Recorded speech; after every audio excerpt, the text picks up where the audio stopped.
Ok. Hola, hola mis coctelitos cognitivos. En este rico miércoles su servidora Berenice Sanz se complace en traerles un tema más con un gran invitado, agradecida porque aceptó la invitación. Ya habíamos tardado un buen rato. De hecho, 2 años estuvimos en espera por esta gran dicha. El doctor Raúl Maldonado, astrofísico, nos va a hablar, pero queremos primero preguntarle cómo se encuentra hoy, doctor.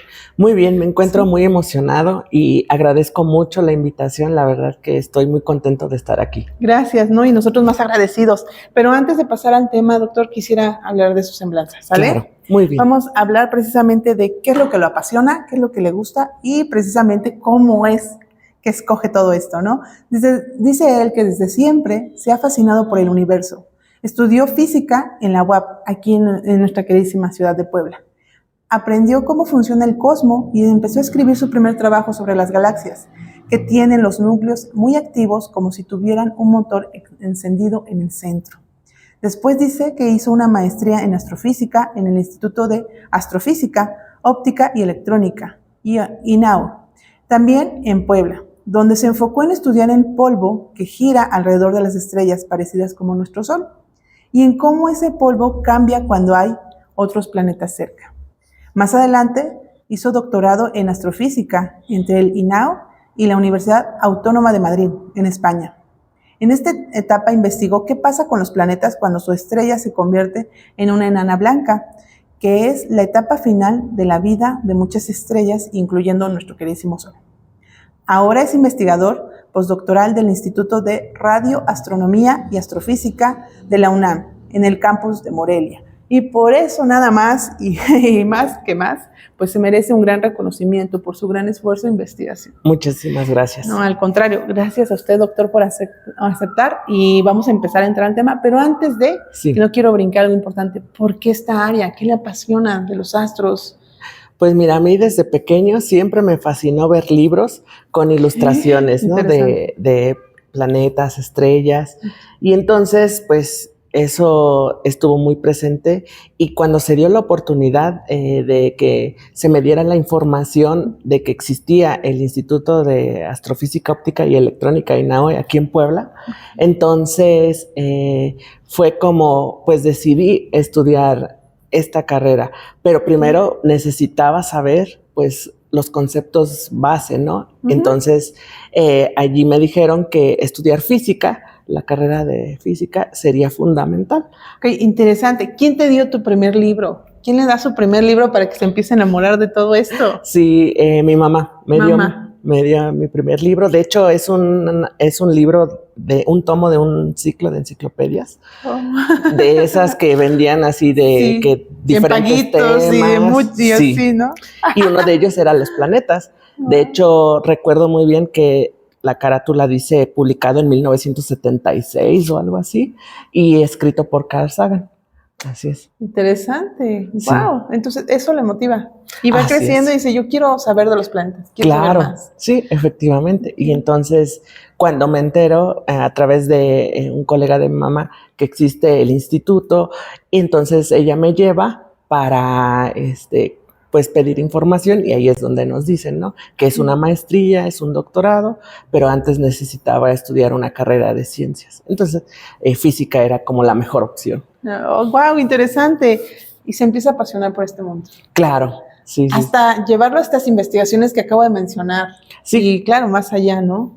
Así es. ¿Y nunca le dio miedo a descubrir aquello que a lo mejor no necesitamos descubrir, diríamos por ahí? Porque pues en una área tan inmensa que desconocemos, ¿nunca nos entra miedo o sí le entra miedo? Pues el miedo siempre está presente, del hecho de, pero más que nada es como emoción, ¿sabes? Ok, una emoción. Sí, una emoción de descubrir, ¿no? De saber qué hay más allá, porque siempre que salimos en la noche y volteamos al cielo, vemos esos puntitos brillantes, la luna, y o sea, en mi caso, pues siempre me ha fascinado eso, ¿no? Entonces, digo, el conocer qué realmente está sucediendo allí, creo que eso es lo más importante, esa emoción. Wow, qué interesante, ¿no? Sí. Y sobre todo que lo ha mantenido. O O sea, a veces creo que como niños llegamos a traicionarnos cuando ya somos adultos, ¿no? Sí. Porque no seguimos con ese deseo, ese anhelo de querer buscar respuestas. Como niños somos muy curiosos y Claro. queremos descubrir, pero también creo que hay una chispa muy importante que se tiene que mantener por medio de nuestros cuidadores primarios, que son nuestros padres, y de ahí el niño va a buscar su camino, como hoy, ¿no? Como el día de hoy que Sí. usted está bien enfocado en sus investigaciones. El tema está muy interesante. Me llamó mucho la atención, de hecho, cuando venía yo en camino, Sí. precisamente cómo muere nuestro Sol, ¿no? Uh-huh. Y digo, wow, ¿y qué pasa con los demás planetas, no? Lo Así cual es. también dije, ¿qué es esto, no? Y precisamente me encantó su tema. ¿Por qué escogió este tema? Sí, porque cuando yo empiezo a estudiar astronomía, me acerco a través de la licenciatura.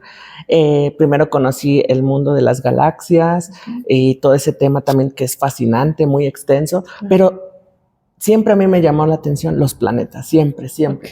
Y entonces, hoy en día existen más de 5,000 planetas ya detectados orbitando otras estrellas. Yo me quedé 9. Sí, exacto, en el sistema solar. Yo me quedé 9. Sí, sí, sí.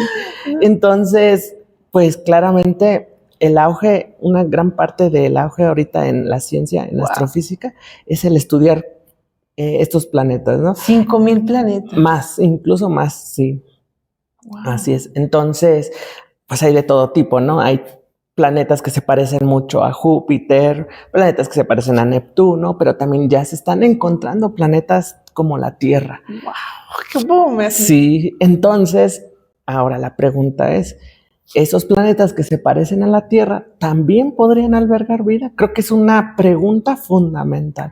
Y eso es lo que a mí me emociona de estar en este campo de sistemas planetarios. Sí. ¿Por qué te emociona eso? Perdón que le pregunte. Sí, porque pues del hecho de saber que si nuestro mundo es único o simplemente se han dado las condiciones necesarias que también en otros lugares pudiera suceder. Y entonces eso podría decir, pues quiere decir que pues hay vida en otros planetas, ¿no? O sea, sí. Como usted como astrofísico sí considera esa opción, ¿no? Claro, porque hay millones de estrellas y si se está viendo que cada estrella al menos tiene un planeta, entonces hay millones de planetas y aunque la posibilidad de que haya vida sea muy pequeña, pero con esa enorme cantidad, pues creo que ya se vuelve significativa. Ajá, exacto. Sí, sí. Y en esas investigaciones, en toda esta ideología que me está compartiendo, ¿qué sería lo mejor que podríamos nosotros encontrar en el universo? Pues lo mejor es que hay diferentes preguntas por resolver, ¿no? Uh-huh. Una, pues es esta, ¿no? De dónde venimos, hacia dónde vamos, ¿no? Ok, interesante. Sobre todo eso. Entonces, ¿qué lugar ocupamos en el universo también, no? ¿Cree que algún día lo sabremos? Pues esperemos. Sí, ahorita pues están construyendo telescopios que se están lanzando al espacio. Por ejemplo, el más reciente, el telescopio James Webb, que está explorando nuevos horizontes en cuanto a galaxias, planetas, estrellas. Y también aquí en la Tierra ya hay proyectos de telescopios muy grandes, ¿no? O sea, más de 10 metros de diámetro en el telescopio para poder también observar, ¿no? Entonces, creo que todo este apoyo que se está dando a través de la ciencia mundial, porque son colaboraciones de todo el mundo, pues tiene esos objetivos, ¿no? De contestar preguntas fundamentales. Wow, interesante, increíble. La verdad a mí me asombra y me apasiona también ver cómo su misma esencia lo plasma hoy, ¿no? Sí. De cómo este descubrimiento que ustedes se han permitido, porque no tengo idea de cuántos investigadores hayan, pero también supongo que son muchísimos los que están ahí trabajando, los ha llevado a esto, ¿no? A este interés. Claro. ¿Tendríamos que hacer conciencia en algo, doctor? Pues sí, de hecho, el no perder esa curiosidad, ¿no? Porque ese es fundamental, como bien lo dijiste, hace un momento, desde pequeño siempre tenemos la curiosidad de saber por qué pasan las cosas. Uh-huh. Y yo creo que es fundamental no perderla porque así es como se descubren grandes cosas, ¿no? Cierto, muy cierto. ¿Cómo muere nuestro Sol? Y precisamente, esa era también una duda que yo traía en mi cabecita. ¿Vamos a ver algún día morir nuestro Sol? ¿Nosotros tenemos que extinguirnos antes? ¿Qué pasaría? De hecho, cuando hablamos de la vida de las estrellas, estamos hablando de millones de años, millones. Entonces, la escala de vida humana es un parpadeo en esta escala estelar, podríamos así llamarla. Qué interesante. Así es. Entonces, pues no lo vamos a ver. Sin embargo, tenemos predicciones, ¿no? ¿Por qué? Porque la física, que es la que rige todo el universo, pues se manejan ciertos conceptos que se han ido también incorporando a la astronomía. Claro. Tenemos aquí un poco de complicaciones, pero estamos con un gran tema. Nos está hablando precisamente de la muerte, de cómo las estrellas y el sol provocaban este calorcito para el humano, para el planeta. Así es, entonces, pues toda esta energía que se está creando en el sol está en su núcleo, ¿no? Es como un horno, le llaman un horno, como un horno nuclear, le podríamos decir. Entonces, todos los elementos de la tabla periódica que conocemos se crean en las estrellas. Y claramente el universo está hecho de elementos primordiales como el hidrógeno. El hidrógeno es el elemento más simple que existe. Entonces, las estrellas están hechas principalmente de hidrógeno. Este hidrógeno es el que se está transformando en otros elementos y esa transformación es lo que libera la energía que irradia. Entonces, en algún momento ese hidrógeno se le va a acabar a la estrella porque no es eterno, ¿no?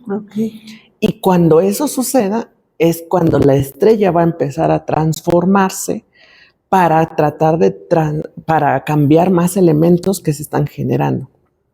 Entonces, ¿qué es lo que va a suceder? Pues se predice que la estrella va a empezar a calentar su núcleo, se empieza a contraer, o sea, se va a hacer pequeño, pero la estrella, como se está calentando, va a empezar a crecer, como es una esfera de gas, entonces esa presión extra que tiene el núcleo, pues va a hacer que crezca de tamaño. Pero al crecer de tamaño, pues se va a alejar su superficie del núcleo, ¿no? Porque cada vez va a estar más lejos. Eso va a hacer que se enfríe, ¿no? La superficie de la estrella se va a enfriar.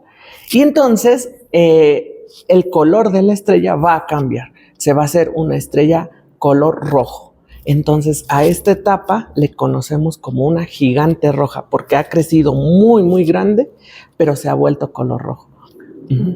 Entonces llega un momento en el que el núcleo nuevamente se vuelve a estabilizar y eso hace que pues ya la estrella nuevamente deje de crecer y entre en una nueva etapa estable de su vida. Pero ahora va a tener otro elemento químico ahí presente, que es el helio. Entonces, primero tenía hidrógeno y ahora tiene helio. Sin embargo, ahora va a transformar el helio en otros elementos más complejos, como el carbono, el oxígeno. Y entonces esa transformación de helio y con el poco hidrógeno que le resta, pues va a empezar a generar como pequeños pulsos que se van a propagar nuevamente por la estrella. Y entonces esos pulsos van a hacer como si la estrella empiece a pulsar como un corazón. Así. ¡Wow! Interesante. Y cada vez que pulsa, va a lanzar capas de su atmósfera, de su gas, ¿no? Entonces, cada pulso va a liberar gas. Entonces, ¿eso es un sol? Esa ya es la etapa final de una estrella como el Sol. Así es. ¿Nada más tenemos un sol nosotros? Aquí en el sistema solar, sí. Así es, solo tenemos una estrella que es nuestro Sol. Así es, sí. Pero pues en otros sistemas puede haber 2 estrellas y unos planetas orbitando ambas estrellas. O puede suceder que estén 2 estrellas, pero los planetas solo giran alrededor de una estrella y la otra también esté girando alrededor de esa estrella. O sea, hay muchas posibilidades. Puede haber sistemas con 3 estrellas o 4 estrellas, o sea. Sí. Wow, interesante. Ay, me emociona porque también pues no lo he visto, me lo está contando y con esta emoción que me lo cuenta, me apasiona lo que hoy cuenta, lo que hoy nos trae. Sí. Bueno, ahorita no sé cómo se originan, pero ellas tienen así también un ritmo. ¿Tienen también un desarrollo? Sí, o sea, un principio y un fin. Así es, efectivamente. Como si fuera un humanito. Así es, sí. De hecho, podríamos como que hacer esa similitud, esa comparación con la vida, ¿no? De una persona. ¿no? Porque así como las estrellas nacen, pues tienen un proceso de vida y luego mueren, ¿no? Y dependiendo de qué tan grandes fueron o qué tan grandes se formaron, pues va a ser la forma en cómo mueran. Ay, qué interesante. A ver, cuéntenos. Entonces, todo esto ahorita que te acabo de decir acerca de la gigante roja y de los pulsos, son estrellas pequeñas como el Sol. Oh. Si acaso hasta 8 veces la masa del Sol, es como van a terminar así estas estrellas. Pero si son mucho más grandes, su forma final va a ser diferente, ¿no? Entonces, cuando ya son más grandes de 8 veces la masa del Sol, entonces estas pues van a explotar, así como una bomba. Sí. Y entonces a eso le llamamos supernova. Ajá. Es de los eventos más energéticos del universo. De hecho, la luz que emite una supernova puede incluso ser comparable a la luz de toda la galaxia en donde surgió, o en donde se originó la supernova. Y de hecho hay fotos en donde se publican, haz de cuenta, está la galaxia normal y de repente al siguiente día le apareció una estrella, pero muy brillante. Pues entonces ahí se dice que ha ocurrido una supernova en esa galaxia. En esa galaxia. Wow. En este trayecto que has llevado a estudios, ¿tú has podido ver algo así? Pues mi trabajo se ha centrado meramente en estudios teóricos. Okay. ¿Sale? Entonces, yo no he tenido la oportunidad de trabajar con los telescopios. Sí he ido a observar, sí me han invitado a observar con telescopios normales, estos que tienen lentes, pero también telescopios que parecen antenas, ajá, que les llamamos radiotelescopios. Ajá. Y entonces, pues, todos los datos que se están obteniendo de todos los telescopios del mundo, pues están publicados, ¿no? Se llegan a publicar. Entonces, si uno quiere trabajarlos, pues puede ir a la red, buscar, pues a lo mejor quiero esto, tal, y ya lo bajas, y entonces ahora sí ya podrías ver, por ejemplo, estas imágenes de comparación, ¿no? De antes y después, o cosas así. ¡Wow! Sí. Interesante, muy interesante. Entonces, lo que está diciendo es que cada estrella tiene un principio, un desarrollo y un final. Así es. ¿Ninguna se ha alborotado en no cumplir con ello? No, todas en algún momento van a seguir este camino. O sea, hay algo lineal, por lo que me quiere decir. Wow, está increíble. Sí. O sea, hasta ahorita no hay alguien que diga, yo me rebelo. Exacto, no. Y quiero ya no ser una estrella, quiero ser un planeta, a lo mejor, ¿no? No ha pasado. No ha pasado. Todo se mantiene de acuerdo al ciclo y estos modelos teóricos, ¿no? Que se tienen. ¿Qué es lo más impactante que le ha pasado en sus estudios, que le hizo moverse o cuestionarse más, ¿no? Claro. El descubrimiento que a mí me impactó es que después de toda esta transformación de la estrella, de la muerte de la estrella, puede haber planetas. Los planetas todavía pueden sobrevivir esta transformación. Y eso es lo que a mí... No mueren ahí. No se destruyen.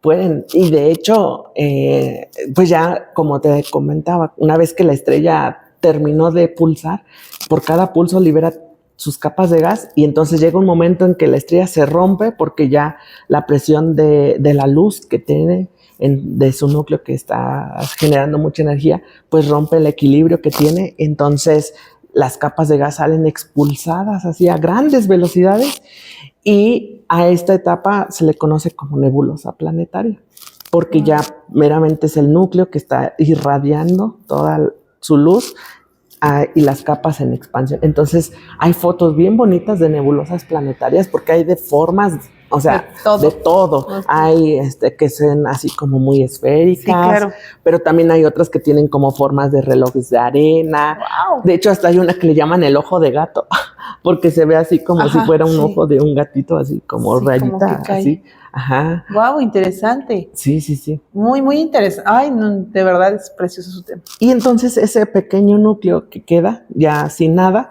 es lo que se le llamamos la enana blanca. Las estrellas como el Sol van a terminar como enanas blancas. ¿Por qué enanas, no? ¿Por qué? Bueno, porque las estrellas en tamaño son gigantescas, ¿no? Y los planetas en comparación a las estrellas son pequeñitos. Entonces, la Tierra pues es pequeña, muy pequeña en comparación al Sol. Pues la enana blanca es del tamaño de la Tierra. Así que... Sí, que somos enanitos. Así es, exacto. Entonces por eso se le llama enana blanca, porque la estrella, a pasar de ser muy gigantesca, termina siendo el tamaño, por ejemplo, de la Tierra. ¿Y qué Tierra. pasa con ella cuando ella se vuelve una enana blanca? Pues como ya despojó todas sus capas de gas y ya no le queda más que enfriarse. Y ahí se apaga. Y se va a apagar. Pero el tiempo que va a tomar para enfriarse, pues imagínate, es de miles de grados de temperatura tan caliente a algunos pocos grados, pues prácticamente se estima que sea la edad del universo o más. O sea, va a tardar muchísimo en enfriarse. Entonces, cuando uno observa una enana blanca que ya está fría en comparación al Sol, por ejemplo, o de hecho que tenga una temperatura similar a la del Sol, porque el núcleo tiene miles de grados y incluso cientos de miles, y luego ya alcanza a unos 3,000, 4,000 o 5,000 grados, entonces ya decimos que ya está fría y pues ha pasado enfriándose miles de millones de años. O sea, ya son escalas de tiempo que ni nos imaginamos. O sea, nuestra mente dije, bueno, conocemos el número, pero pues ya sí, imaginándolo. No tenemos pues, ni idea.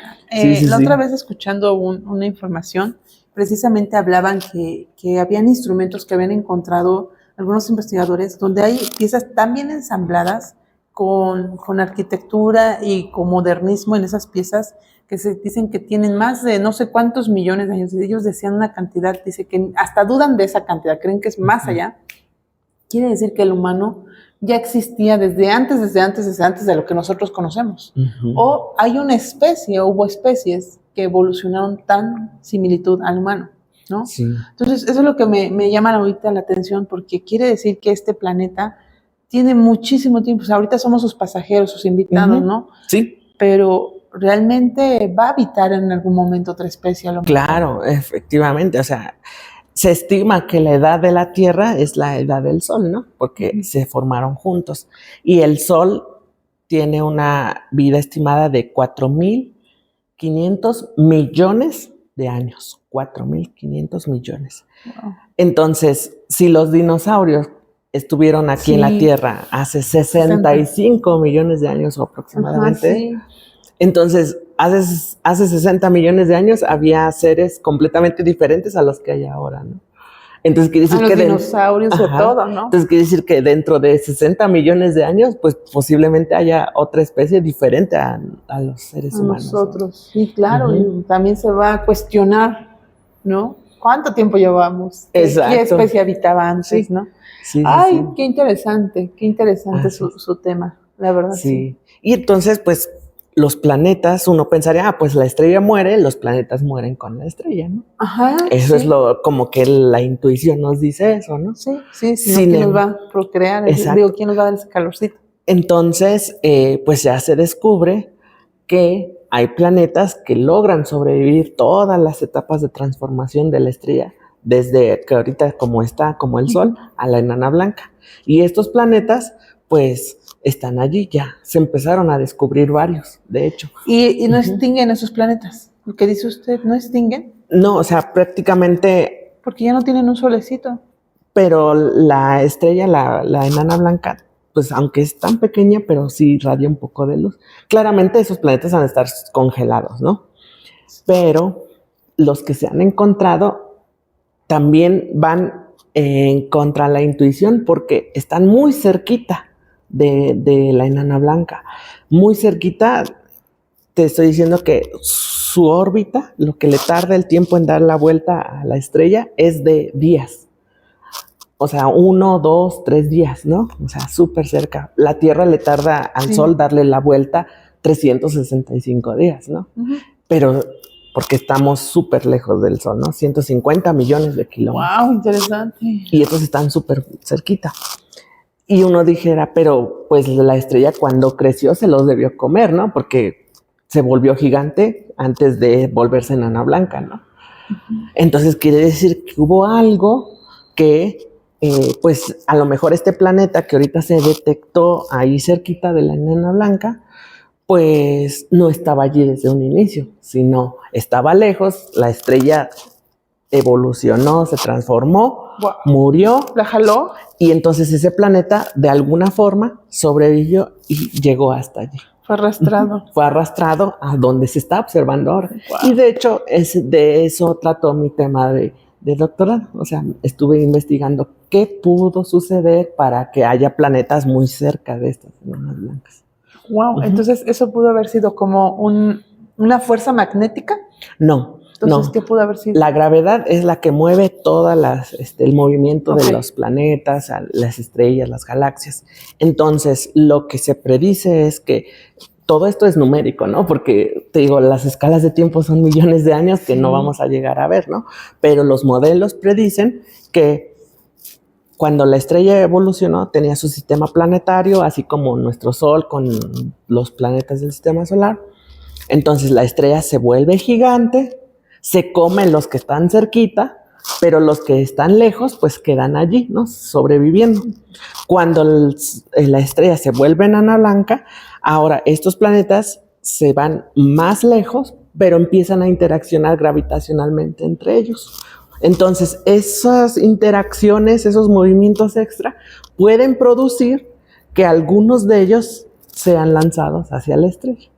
Y entonces, una vez más cerca de la estrella, pues puede ocurrir algunos otros efectos que puedan hacer que se queden ya orbitando en espacios así súper cercanos, ¿no? Wow, bien interesante. Sí. ¿Hay planetas o hay universos que se van comiendo a otros planetitas, por lo que no sé? Las estrellas. Son las que se comen los planetas. Así es. Son mucho más grandes que los planetas. Sí, claro, las estrellas son muy grandes comparado con los planetas. ¿Y por qué las vemos tan pequeñitas? Porque están súper lejos, bien lejos. Ay, para saber más o menos qué tan cercano, qué tan lejana estaría una estrella, pongámoslo de este modo. Nosotros sabemos que la luz, cuando encendemos un foco, pues es instantáneo, ¿no? O un faro, ¿no? Lo vemos hacia lo lejos y prende y apaga y vemos que está instantáneo, ¿no? Pero la luz tiene una rapidez medible, que ya se sabe que una partícula de luz puede viajar a casi 300,000 kilómetros por segundo, ¿no? O sea, en un segundo ya avanzaste 300,000 kilómetros. ¿Sale? Entonces, existe una cantidad de distancia que se le llama año luz. Y es la distancia que le tardaría a la luz recorrer durante un año. Entonces, hay que multiplicar esos 300,000 kilómetros por 60 segundos para tener un minuto luz, por 60 para tener una hora luz, por 24 para tener un día luz y luego por 365 para tener un año luz, ¿no?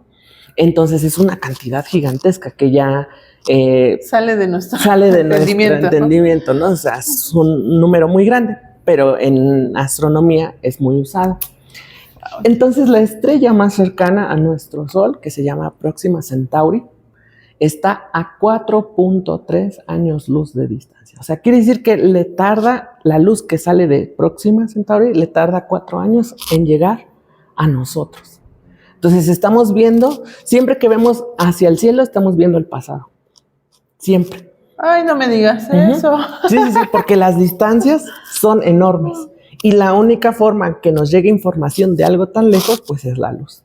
Pero la luz tiene su propia velocidad. Entonces, por ejemplo, a la luna la estamos viendo siempre como fue hace un segundo, porque es lo que tarda en llegar la luz que refleja del sol hacia nosotros. El sol está a 8 minutos aproximadamente de distancia en luz.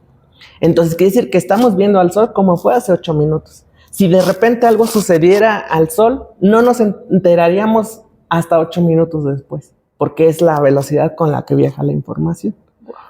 Entonces, si algo le sucede a Próxima Centauri, ahorita mismo nos vamos a enterar dentro de 4 años, porque es lo que tarda. Entonces, mientras más lejos te vayas, más vas viendo el pasado. Wow, interesante. En este descubrimiento que el ser humano siempre quiere estar actualizado de todo esto, pues me acaba de decir que siempre vamos a estar atrasados. Pero sí.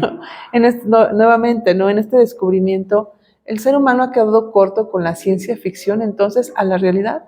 De hecho, ha sucedido que la ciencia ficción hay veces que se está cumpliendo, ¿no? Por ejemplo, ¿no? O sea, decían, pues en algún momento vamos a tener clases en una pantalla, o en algún momento vamos a poder tener internet en todos lados, ¿no? Y pues ya se está cumpliendo, Claro, ¿no? sí. Eso quiere decir que ahorita es ciencia ficción viajar a otras estrellas, pero ya se está trabajando para viajar a Marte, por ejemplo. Ya hay misiones que están mandando robots a Marte, ya aterrizaron, están estudiando el planeta. Ya el ser humano Queremos llegó. colonizar. Sí, llegó a la Luna, ¿no? También. Entonces, lo que tal vez ahorita puede ser ciencia ficción, tal vez en un futuro puede ser realidad, ¿no? Wow. En nuestro comportamiento humano, que creemos que es nuestro, puede haber mucha repetición de los astros. O sea, que nosotros copiamos o fuimos asignados bajo ese comportamiento. ¿Cómo? O sea, Sí. como si estuviera, o sea, como si se estuviera influenciado. ¿Algo Exacto, así? como si hubiera una pantalla donde nosotros nos sentimos únicos. Como Claro. especie humana somos Sí. muy egocentristas y creemos que somos genuinos en lo que creamos o en nuestra forma de andar, caminar y pensar. Pero no hay una influencia más allá, o sea, este cosmos que nos da la información y por eso actuamos como actuamos. Pues simplemente el hecho de que el universo pues haya generado los elementos que en algún Sí. momento se combinaron para formar moléculas y las condiciones de la Tierra hace millones de años fueron propicias para que se generara agua líquida. Exacto. Y luego otras cosas más se combinaran para que luego esas moléculas evolucionaran a moléculas de vida, o sea, carbono, sí, nitrógeno, oxígeno, y luego ya se crearan organismos vivos, pues yo creo que indica que el universo tiene la capacidad de crear vida, ¿no? Sin embargo, pues se necesitan cumplir esas condiciones, ¿no? Claro. Y eso es lo que queremos saber, ¿no? Eso es lo que queremos saber. ¿Quién está ahí creando, moviendo? Queremos saber qué condiciones son necesarias para que se cree vida, por ejemplo, ¿no? En este caso de los sistemas planetarios, ¿no? En otros campos, pues se quiere saber cómo se crean las galaxias, en otros campos. Pero imagínense nada más, perdón que lo interrumpa, ¿no? Que nosotros llegáramos a ese conocimiento, nos volveríamos unos mini dioses, porque si llegamos a ese conocimiento y creamos esta vida, como dice, un planetita donde metemos todos los elementos y llegamos a la condición perfecta que me está comentando, habría vida y nosotros seríamos mini dioses. Pues de hecho, o sea, estas condiciones no las controla nadie, están dadas por el sistema mismo, ¿no? O sea, por alguna razón nuestro Sol está en una etapa muy estable de su vida que ha permitido que durante millones de años que la Tierra también tuviera un campo magnético que protegiera la atmósfera para que no la barriera el viento solar. Y al mismo tiempo están bombardeando, cuando el sistema solar era muy joven, pues venían muchos cometas de fuera del sistema solar y a lo mejor muchos impactos de ellos dieron, como traen hielo, pues posiblemente eso también hizo que hubiera agua aquí. Pero también tenemos al planeta Júpiter, que es un planeta gigante en donde pues la mayoría de los impactos de cometas suceden allí porque en lugar de entrar al sistema solar interno, que es donde están los planetas rocosos, pues Júpiter los puede jalar o modificar su órbita. O sea, es un juego, o sea, de muchas cosas, ¿no? Entonces, pues primero necesitamos entender qué sucedió aquí en la Tierra para que haya, ¿no? Pero al mismo tiempo buscar esas similitudes en otros sistemas, ¿no? Para ver si se pudiera cumplir y si se cumple, pues entonces este planeta es candidato a tener vida, ¿no? De hecho, las nuevas investigaciones ya están explorando estudiar las atmósferas de esos planetas que ya se están detectando porque pues puede haber firmas químicas en las atmósferas que puedan decirnos, pues este planeta tiene tal compuesto, tiene tal elemento, y entonces pues ya, decir, pues se parecen a la atmósfera de la Tierra, sí o no, y así, ¿no? Siempre es comparar con lo que conocemos, ¿no? Wow, interesante. Hace mucho tiempo, antes de que muriera Stephen Hawking, él decía que teníamos que tener cuidado de no llegar más allá, porque también nosotros como una especie humana somos una especie violenta. Uh-huh. Y no fuera a ser que nos topáramos con una especie más violenta. Uh-huh. ¿Cree que eso podría llegar a suceder? En nuestra necesidad de querer encontrar la respuesta que ahorita me comenta. Pues todo depende de saber si es que existe vida en otro mundo, saber cómo es, en qué etapa de desarrollo está esa vida, ¿no? Porque ahora sí no sabemos si la vida en un universo apenas está surgiendo o ya se acabó. Exacto, o no sabemos si es un ciclo, o sea, todo eso pues es lo que motiva a estudiarlo, ¿no? Wow, interesante. A hacer este tipo de investigaciones y pues son preguntas, ¿no? Que merecen responderse, entonces hay que desarrollar toda una metodología para poder responder. Sí, claro. Uh-huh. Y también en esto que hoy nos comparte, pues me vuela la cabeza de pensar que a lo mejor va a haber una civilización o va a haber un planeta en algún punto donde sí hayan encontrado la respuesta de convivencia, claro. Donde sí hayan avanzado, no a fuerza arrebatándose, no violentando, ¿no? Igual, ojalá podamos algún día coincidir, ¿no? O nosotros, ¿por qué no en algún momento llegar a ser esa especie? Exacto. Así sería lo mejor, ¿no? Sí, justo eso, entonces. No desearlo, sino hacerlo. Claro. Wow, qué interesante, doctor. La verdad sí. me apasiona y no lo he visto, no me he permitido. Le iba a hacer otra pregunta. ¿Aquí claro. en Puebla hay donde podamos nosotros observar? De hecho, aquí en Puebla, pues en Inaue está el observatorio de Tonantzintla, que fue de los primeros observatorios aquí en México. Okay. Entonces, ahora en el instituto me parece que sí hay eventos en donde la gente puede entrar y observar a través de la cámara Schmidt, que así se llama este telescopio, pero también hay en Puebla aquí existe una antena gigante de 50 metros que se llama el Gran Telescopio Milimétrico. Okay. Y entonces ese observa no la luz que vemos así, sino observa en radio. Entonces transforma señales de radio que detecta la antena y entonces ya saca imágenes, ¿no? Entonces, eso es aquí en Puebla, ¿no? Sin embargo, pues existen otros complejos observatorios en el norte del país que están también utilizados por la ciencia, el observatorio de San Pedro Mártir y el observatorio Guillermo Haro. Entonces, sí, aquí en México ya empieza a haber este tipo de instrumentos que permiten a la comunidad científica mexicana, inclusive de otros países, pues poder estudiar el cielo. Y ahora nosotros, como personas que dijimos, pues queremos ver la luna, queremos ver estrellas, constelaciones y demás, pues se han hecho eventos en donde la gente puede ir porque se ponen telescopios y entonces ahí ya puedes observar. Por ejemplo, el evento de Noche de las Estrellas, sí, que ocurre cada año, pues es como una oportunidad para que la gente se acerque y pueda empaparse también. Ay, qué padrísimo, sí, yo creo que sí. Uh-huh. Su servidora va a estar ahí, voy a estar al pendiente de lo que nos acaba de ofertar. Yo creo que sí, porque es maravilloso todo lo que el día de hoy nos comparte, ¿no? Uh-huh. Entonces nos dice que cada estrella trae también su propósito.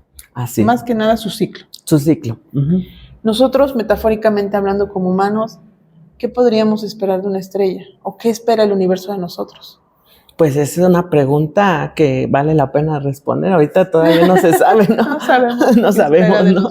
Sí. ¿Estarán apasionados por nosotros? Como nosotros nos apasiona saber qué pasa por ellos. Sí, o sea, al final, ahora sí, ya se entra a, pues, estas cuestiones metafísicas, uh-huh, metáforas de por qué estamos aquí, ¿no? Sí, filosóficas, ¿no? Sí. Entonces, pues ya supongo que en algún momento las personas indicadas que estudian eso, pues nos podrían también ayudar a responder. ¡Ay! ¡Qué padrísimo! Sí. Está padrísimo, está súper interesante. Doctor, la verdad, su tema, mucho que llena, mucho que mueve. Nuevamente con el tema. Cuando muere una estrella, ¿surge otra? Sí. Exacto. ¿Cómo surge? ¿No han descubierto? Sí, de hecho, las estrellas, ¿cómo nacen? En el universo están las galaxias, que son estos conjuntos de estrellas, de miles de estrellas, millones, con gas, polvo. De hecho, la Vía Láctea es la galaxia en donde está el Sol. Entonces, estos lugares de gas y polvo, pues en algún momento empiezan a colapsar, y cuando colapsa el gas se empieza a calentar, y entonces va a empezar a formar pequeños grumos que eventualmente pueden ser estrellas. Ahora, ¿qué sucede? Cuando una estrella muere, pues ese gas ya está procesado, ¿no? Porque lo enriqueció de estos elementos químicos que pueden ayudar a formar rocas, que pueden ayudar a formar otro tipo de compuestos. Entonces, este material que es lanzado se reprocesa en el medio. Y nuevamente es un ciclo, porque en algún momento este medio puede colapsar o puede ser ayudado por algún evento, ya sea, por ejemplo, estas explosiones que te acabo de decir de supernova, que como son tan potentes, pues pueden alterar el medio que les rodea y a lo mejor empezar a comprimir algo que estaba estable, que estaba normalito, y cuando pasa la onda de choque, pues puede empezar a colapsar y desencadenar la formación de estrellas, ¿no? Entonces sí, así es como por eso se le llama el ciclo de las estrellas, el ciclo de vida, porque mueren, pero esa muerte enriquece y luego otra vez se generan nuevas y vuelve a suceder lo mismo. Interesante. Ay, Dios. Sí, es interesante. O sea, metafóricamente hablando, con el humano es similar, ¿no? Sí. Morimos porque tiene que venir la vida nuevamente, ¿no? Sí, Tenemos que alimentar a la vida que viene, y esa vida alimentará a otras vidas. Así es. Sí, sí. Doctor, si queremos seguirlo, si queremos saber más de usted, de todo esto, ¿dónde podemos encontrarlo? Bueno, pues yo estoy trabajando en el Instituto de Radioastronomía y Astrofísica en la UNAM, y bueno, ahí pues se generan eventos que también están abiertos para todo público, en donde luego yo puedo participar. Entonces, si siguen las redes del instituto, pues allí pueden encontrarme, pero también en redes sociales, pues mi nombre, Raúl Felipe Maldonado Sánchez, en Facebook, por ejemplo. Raúl Felipe Maldonado Sánchez. ¿Hace investigaciones? ¿Sube investigaciones constantes? ¿Dónde lo podemos encontrar? Normalmente cuando hay eventos de divulgación es lo que estoy publicando más, ¿no? Entonces hay, por ejemplo, estas entrevistas, pláticas, tal, así. Ok, perfecto. Y antes de cerrar, ¿a qué nos invitaría que nos demos cuenta? ¿Qué nos invitaría para que nosotros que somos, bueno, yo me considero una experta, no sé el público que nos esté viendo qué tan experto es en este tema, pero ¿qué nos invitaría? Les invitaría a que no dejen de observar el cielo, porque es súper interesante tratar de saber qué sucede. Y como hubo una frase que dijo Albert Einstein y que está citada en algunos libros, miremos las estrellas y aprendamos de ellas. Entonces, eso es lo que yo dejaría como mensaje. Claro, yo creo que todo lo que hoy aportó, doctor, me llena mucho, y yo también diría eso, ¿no? Mirando las estrellas puedo entender que replico también de ellas, ¿no? Esta luz, este inicio, este final. Así es. Y también, pues, yo estoy muy feliz de que haya estado con nosotros, y antes de terminar la transmisión, también me gustaría invitarlos a pasar a Musa, Cultura Visual. Nos ubicamos en la Colonia Centro, estamos a nada de 5 de mayo, pasen una tarde amena. Ya saben que en el piso de abajo está el área de café, en el piso de medio está lo que es el foro, que es donde ahorita estamos, bellísimo todo, y también tenemos el tercer piso, que es el cine. En el área de cine se ponen películas de cultura, de contemporáneas, así que no esperen ver un estreno así como de... Pero también ese es el plan y el concepto de Musa, que nos llenemos de arte, que nos llenemos de conocimiento. Vengan a Musa, tienen una cartera de... ¿Qué les puedo decir? De bebidas, de alimentos, todo muy rico, siempre especializado, y sobre todo que el día de hoy nos abre sus puertas. Y estamos agradecidos también con Musa Cultura Visual y también con el doctor Raúl Maldonado. Síganlo, de verdad, es un ser de conocimiento. Creo que lo que hoy nos trajo no lo podría haber explicado mejor para personas que apenas estamos experimentando esta área, y que sobre todo que nos llena, ¿no? Lo hizo tan ameno, la verdad. Gracias. Lo hizo tan entendible, porque creo que, como dijo, hay cantidades y fórmulas que si usted no las expresara, no lo entendería, ¿no? Pero desde ahí, doctor, nuevamente muchísimas gracias. Este es su espacio también de cada uno y nos vemos para la próxima. Bye, bye. Gracias, hasta luego. Bye.